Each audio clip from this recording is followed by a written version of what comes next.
Então a soberba é esse pecado supracapital e ela é definida como um amor exagerado da própria excelência, é um pecado diabólico por excelência, é o pecado de Lúcifer, que contemplando a si mesmo, quis subtrair-se à ordem divina por julgar que, devido à inteligência extraordinária que possuía, ou seja, devido à sua própria beleza, ao bem que ele conhecia em sua própria forma entitativa, que subtraísse à ordem divina e ter o comando das demais criaturas sem submeter-se a Deus.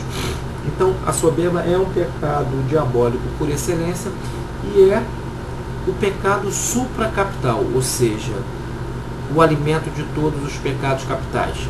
Então diz aqui o Laonde uma coisa interessante.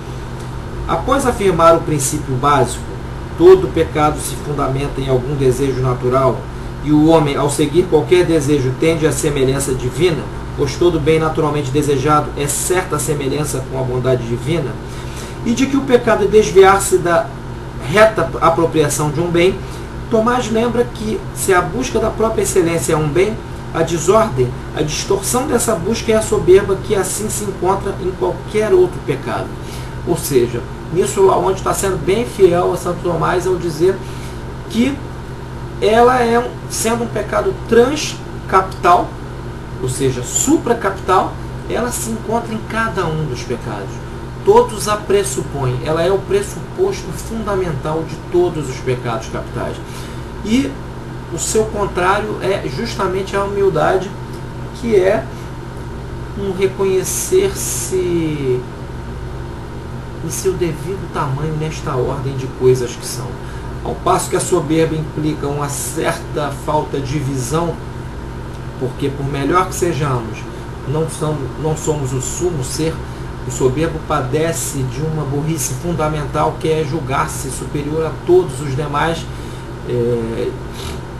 E aqui até neste livro aqui, sobre o qual lhes falei há pouco, que é Inteligência e Pecado em Santo Tomás, Celestino Pires mostra como foi possível a Lúcifer, sendo uma inteligência intuitiva de elevadíssimo grau, pecar julgando-se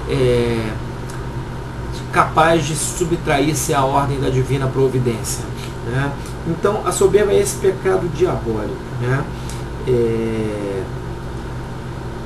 Então vamos lá para cada um dos pecados capitais e depois nós vamos aqui mostrar como eles realmente atrapalham, mas atrapalham muito, tanto a nossa inteligência como a vontade, né? Ou seja, as nossas relações com as coisas são debilitadas dramaticamente pelo influxo dos pecados, que são vícios, né?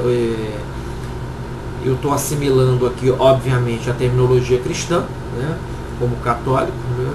Mas lembrando que esses vícios capitais, aqui eu estou usando em sentido unívoco vício e pecado, mas prefiro usar pecado para estar mais próximo aqui do que diz Santo Tomás, né? É oportuno recordar o que diz Agostinho no comentário ao Evangelho de João.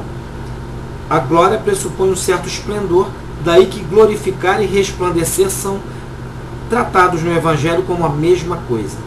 Mas o esplendor implica uma certa evidência pelo qual algo torna-se notório e manifesto em seu brilho. E assim, a glória implica uma certa manifestação de alguém no bem. Lapidar, né? Quando, porém, o que se manifesta é o mal, aí já não se trata de glória, mas de ignomínia.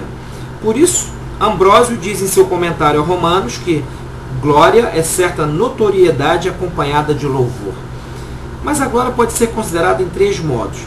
Em seu máximo modo, ela consiste em que o bem de alguém se manifesta às multidões, a clara notoriedade, que é visível por todos ou muitos. Daí que também Cícero diga: a glória é fama vasta acompanhada de louvor. E Tito Livio cita Flávio, que diz: para mim, não é tempo de gloriar-me junto a um só. Fecha aspas. No segundo modo, porém, em outro estado, falamos de glória como bem de um que se manifesta a poucos ou a um só. E no terceiro modo, também se pode falar em glória aplicada ao bem de alguém considerado por ele próprio. Quer dizer, quando alguém considera seu bem sob o aspecto de certo esplendor para a manifestação e a admiração de muitos. Vou ler só as partes que nos interessam, né? Agora resta saber o que é a vaidade, ou inanis glory, vanglória. Para saber isto, é necessário considerar que vão admite 3 significados, diz o nosso boi mudo. Em alguns casos, chama-se vão aquilo que não tem subsistência e as coisas falsas chamamos vãs, como diz o Salmo 4. Por que amais a vaidade e procurais a mentira? Em outros casos, vão é aquilo que carece de solidez e consistência, como diz o Eclesiástico. Vaidade das vaidades. Tudo é vaidade. Com base nesses significados, pode-se falar de vaidade em 3 sentidos. Primeiramente, quando alguém se gloria em falso. Pensamos bem, Santo Tomás é de uma precisão terminológica, de uma precisão conceitual, melhor dizendo, que realmente, de uma clareza expositiva, que realmente impressiona, né? Com esse método da disputa e avaliando as coisas sem assodamento, ele vai conduzindo a nossa inteligência à intelecção de verdades elevadíssimas. Eu sempre que releio trechos das passagens dessas obras, dessas questões disputadas, me impressiono deveras, assim, com o modo como Santo Tomás de Aquino nos conduz às verdades. Com base nesses significados, pode-se falar de vaidade em 3 sentidos. Primeiramente, quando alguém se gloria em falso, de um bem que não tem, como se diz em 1 Coríntios 4:7. Que tens que não tenhas recebido? Se recebeste, por que te glorias como se não o tivesses recebido? Um segundo modo de glória vã é quando alguém se gloria de um bem que passa facilmente, como diz em Isaías 46. Todo homem é como a erva, e toda a sua glória como a flor do campo. A erva seca e a flor murcha. Fecha aspas. O terceiro modo da vaidade é quando ela não se dirige ao devido fim.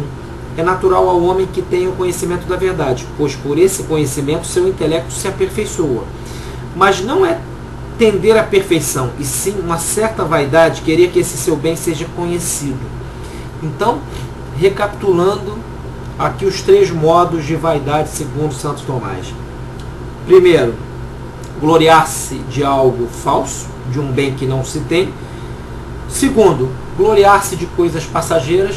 E terceiro, querer manifestar aos demais bens, alguns bens reais possuídos, em ocasiões que realmente isto não é necessário, em que isto não é necessário. Continuemos com Santo Tomás, antes de prosseguir. A glória humana, porém, pode dirigir-se louvavelmente a 3 fins, diz Santo Tomás. Em primeiro lugar, para a glória de Deus, pois pelo bem que se manifesta de alguém, é glorificado Deus, de quem é, como primeiro autor, principalmente aquele bem, como se diz em Mateus 5,16. Assim brilha a vossa luz diante dos homens, para que, vendo vossas boas obras, glorifiquem ao vosso Pai que está no céu. Fecha aspas. Em segundo lugar, a glória humana pode dirigir-se corretamente a algum fim quando é útil para a salvação do próximo, que, conhecendo o bem de alguém, se edifica em imitá-lo, como se diz em Romanos. Cada um de vós compraz a seu próximo no bem para edificá-lo. E um terceiro modo de glória pode se dirigir ao bem do próprio homem, que, ao considerar que seus bens são louvados por outros, dá graças e persiste neles mais firmemente. Se alguém deseja manifestar seus bens ou se compraz na manifestação desses bens fora desses 3 casos, diz Santo Tomás, cai em vaidade. Então, repitamos não para gravar apenas, só para que tenhamos claro isso. Tirando essas 3 maneiras louváveis de gloriar-se, né, que são em Deus, né, que são para a salvação e edificação do próximo, e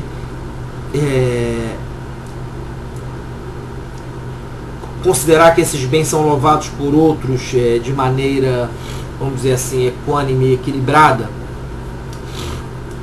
tudo é vaidade, como diz o Eclesiástico, fora desses casos. Né?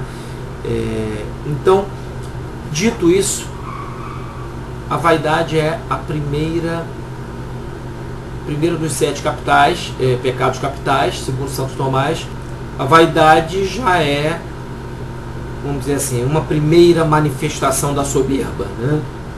Já que a soberba, sendo um pecado supracapital, está presente em todos os demais, não só ao modo de fonte, mas também como uma espécie de virtualidade, na medida em que todos os pecados contêm algo da soberba. Ela é fonte e atua de alguma maneira em todos eles. Né? Então, falamos da vaidade, agora vamos falar das suas filhas, segundo Santo Tomás de Aquino. Aqui é o livro De Malo, questão 9, artigo 3. Santo Tomás enumera as seguintes filhas da vaidade. E aqui veremos, só um breve parêntese. Não esqueçamos jamais. Né? Estamos aqui num ponto, primeiro, como eu disse anteriormente, é propósito mostrar a necessidade de uma ascese mínima para que a inteligência e a vontade não se deparem com problemas insanáveis, mas